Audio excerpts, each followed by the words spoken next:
चला तर पाहूयात आजचा प्रश्न. प्रश्न आहे सांकेतिक भाषेवरचा.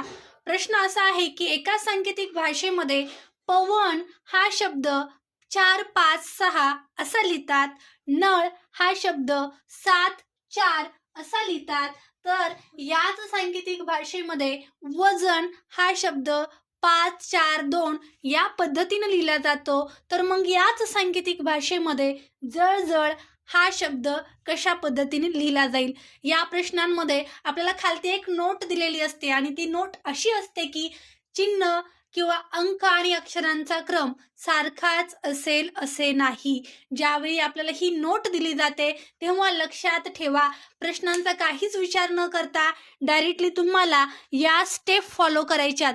जेव्हा तुम्हाला नोट दिली जाईल की चिन्ह किंवा अक्षर व अंकांचा क्रम सारखाच नाही असं जेव्हा तुम्हाला सांगितलं जाईल तेव्हा या स्टेप फॉलो करायच्यात. या स्टेप काय आहेत बघा. आधी आपल्याला काय करायचंय, दिलेल्या सगळ्या शब्दांमध्ये कोणतं अक्षर कॉमन आहे का ते बघायचं. म्हणजे सगळ्याच अक्षरांमध्ये असं अक्षर असलं पाहिजे, ते अक्षर आपण पाहायचं. नंतर काय करायचं, पहिला शब्द आणि दुसरा शब्द याच्यामध्ये काय कॉमन अक्षर आहे ते बघायचं.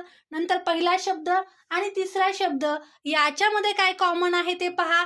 आणि मग शेवटी काय करायचंय, दुसरा शब्द आणि तिसरा शब्द याच्यामध्ये काही सारखं अक्षर आलेलं आहे का ते चेक करून घ्यायचं. आणि मग एकदम लास्टला आपल्याला काय करायचंय, याच्यामध्ये उरलेले जे शेवटचे अक्षर असतील आणि त्यासाठी जे उरलेले शेवटचे अंक असतील ते आपल्याला नोट डाऊन करायचे. चला तर सोडूयात आजचा प्रश्न. बघा, आपल्याला या तिन्ही शब्दांमध्ये सारखं कोणतं अक्षर दिसतंय का. बघा, इथं व आहे, इथं व आहे, पण इथं आहे का, नाहीये. त्याच पद्धतीने इथं न आहे, या ठिकाणी न आहे आणि आपल्या तिसऱ्या शब्दामध्ये सुद्धा न आहे. बरोबर, म्हणजे आपल्या सगळ्या शब्दांमध्ये कॉमन अक्षर सापडलेलं आहे न. आणि मग या तिन्ही कॉमन शब्दामध्ये न साठी आपल्याला एक कॉमन अक्षर सुद्धा अंक सुद्धा सापडणार आहे. कोणता सापडलाय बघा, इथं 4 आहे, या ठिकाणी 4 आहे आणि या ठिकाणी पण 4 आहे. म्हणजे न साठी आपल्याला काय लिहायचं आहे, मग आता 4 लिहायचा आहे. ठीक आहे. स्टेप 2 बघा, आपल्याला काय करायचंय, पहिला शब्द आणि दुसरा शब्द याच्यामध्ये काय कॉमन अक्षर आहे ते बघायचंय. बघा, याच्यामध्ये व आलाय आणि या ठिकाणी पण व आलाय. मग आपला व साठी काय लिहायचं आहे, तर यामध्ये बघा 5 आलाय आणि यामध्ये पण 5 आहे. म्हणजे व साठी आपल्याला 5 हा अंक घ्यायचा आहे. आता काय करायचंय आपल्याला, पहिला शब्द आणि तिसरा शब्द याच्यामध्ये कोणतं अक्षर कॉमन आहे का बघा. जर एखाद्या स्टेप मध्ये आपल्याला एखादं अक्षर कॉमन मिळालं नाही तर काय करायचं, ती स्टेप सोडून द्यायची आणि नेक्स्ट स्टेप कडे जायचंय आपल्याला. ठीक आहे. पहिला शब्द आणि तिसऱ्या शब्दामध्ये काहीच कॉमन नाहीये. आता जाऊयात पुढच्या स्टेप कडे. बघा, पुढची स्टेप आहे दुसरा शब्द आणि तिसरा शब्द याच्यामध्ये काही कॉमन आहे का, याच्यामध्ये पण काहीच कॉमन नाही. आता काय करा, उरलेले शेवटचे जे अक्षर आहेत ते नोट डाऊन करून घ्या. बघा, इथं अक्षर कोणतं उरलंय, प.